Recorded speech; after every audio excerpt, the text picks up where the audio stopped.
তোমাদেরকে কি দেখাচ্ছি দেখে নেবো। এই জিনিসটা তোমরা আগে কখনো দেখো, কারণ এটা হচ্ছে ফলের সবজির দেবতা, যেটা শুধুমাত্র ব্যাঙ্গালোরেই রয়েছে।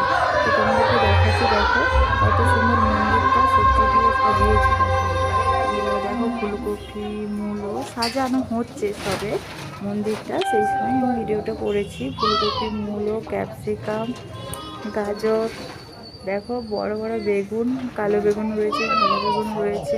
দেখো কত সুন্দর লাগছে। দেখো তোমরা কি আগে কেউ দেখেছো তাহলে কমেন্টে অবশ্যই জানাবে কিন্তু বন্ধুরা।